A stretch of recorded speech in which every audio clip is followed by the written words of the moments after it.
gas gitu. Kalau kita nonton ndak kedipan mata gitu ya, langsung pada intinya. Yang jelas saya suka dengan suara ibu tadi itu. Sebelumnya tadi anak-anak remaja juga bagus juga suaranya, merinding bulu romaku. Kalau ada anak gadis boleh Pak Ustadz, disuruh kuliah maksud menjadi IAIN, bukan nak diapa-apain. Baik, kita mulai ya. Kalau sudah pengajian dimulai, mohon konsentrasi. Insya Allah yang disampaikan ini tidak akan ketawa-ketawa, yang disampaikan ini serius. Kan udah jauh dari Pontianak, tadi jam 8 saya sudah sampai di sini.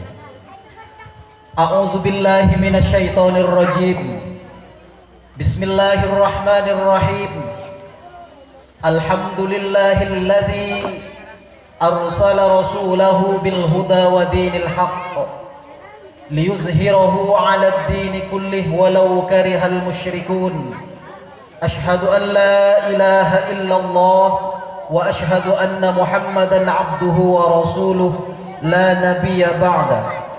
Allahumma salli wa sallim ala sayyidina Muhammad wa ala alihi wa sahbihi wa ahlil baiti kiram, amma ba'du.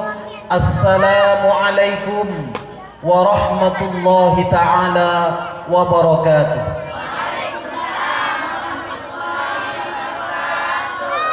Segala macam penghormatan, karena waktunya sempit, saya tumpangkan saja kepada MC dan pembicara sebelumnya. Penghormatan yang telah diucapkan oleh MC dan sebelumnya merupakan penghormatan saya juga. Demikian. Kemudian kita banyak bersyukur kepada Allah. Atas apa kita bersyukur para hadirin? Atas anugerah yang telah diberikan oleh Allah kepada kita. Ini Pak Muda, banyak penceramah yang salah mengartikan itu nikmat. Padahal nikmat itu satu. Nikmat itu satu, tunggal. Di dalam bahasa Al-Quran itu nikmat, tidak ni'am. Karena nikmat itu mufrad atau tunggal, jamaknya itu ni'am. Ini saya langsung pada intinya, maka konsentrasi. Sehingga tidak ada di dalam Al-Quran itu ni'am, nikmat-nikmat. Para penceramah ini harus saya koreksi. Kita bersyukur atas nikmat-nikmat mobil yang telah dimiliki, rumah yang telah dimiliki, sawah yang telah dimiliki. Keliru. Itu keliru. Kenapa? Karena itu kenikmatan dunia. Tanpa ada si nikmat itu tidak bisa kita menikmati mobil, rumah, dan sawah. Hadirin, kita disuruh berterima kasih kepada Allah atas nikmat atau bersyukur. Kalau orang tidak punya mobil, dia tidak boleh dia berterima kasih karena tidak punya mobil. Begitu kan? Kalau kita tidak mempunyai rumah, tidak pantas dia bersyukur karena tidak punya rumah. Dan kalau tidak punya kebun, tidak pantas dibersyukur karena dia tidak punya kebun, para hadirin. Untuk itu, nikmat itu yang dimaksud di dalam Al-Quran tidak berbasis materi atau tidak berbasis benda. Itu kenikmatan dunia namanya. Maka kita tidak boleh tertipu oleh kenikmatan dunia. Jangan diukur dengan kenikmatan dunia. Nah, apa yang disebut nikmat itu, itulah anugerah satu-satunya yang diberikan oleh Allah, diberikan satu manusia, satu nikmat. Tidak diberikan hanya kepada umat Islam saja, tidak. Yang Nasrani juga diberikan. Intinya setiap manusia yang hidup di muka bumi juga diberikan satu nikmat.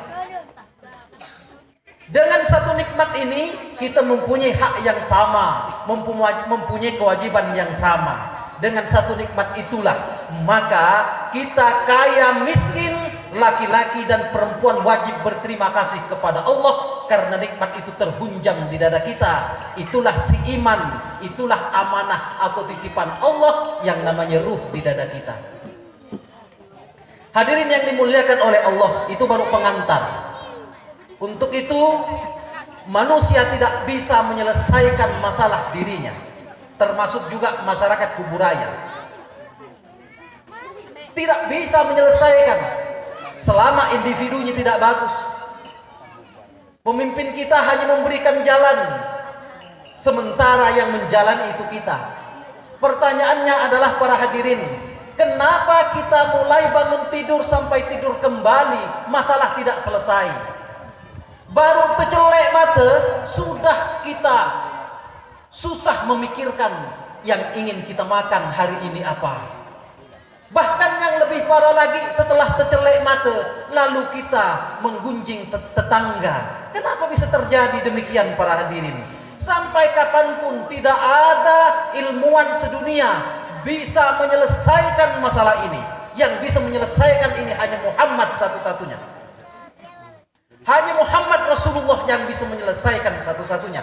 Karena Muhammad adalah sirrul insan, rahasianya manusia.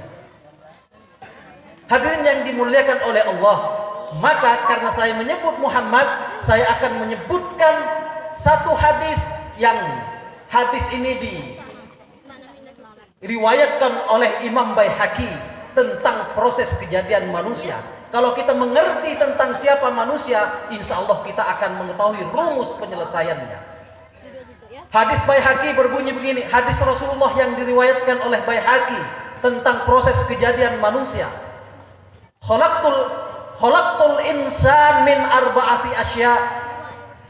Allah mencipta manusia itu dari 4 unsur.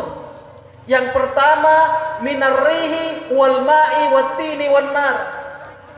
Manusia itu para hadirin dicipta dari 4 unsur, dari angin, dari air, dari tanah, dari api. Ini bukan dari teori para ilmuwan, bukan.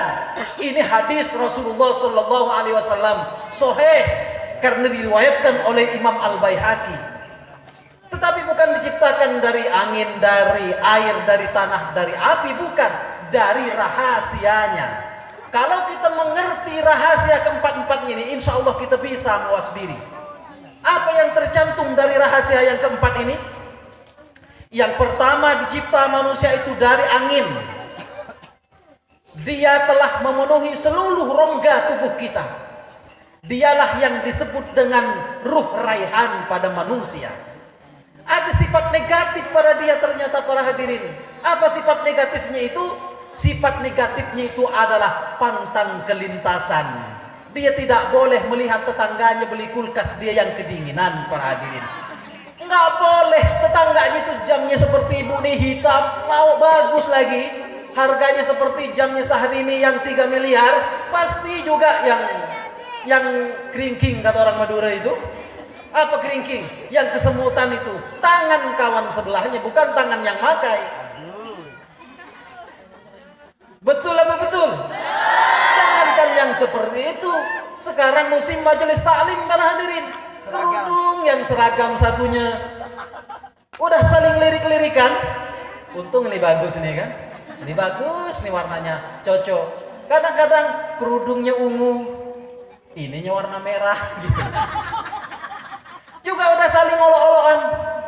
Kenapa bisa terjadi seperti itu? Pantang kelintasan pada kita. Karena ada rahasia ruh raihan namanya yang disebut dengan rahasia angin.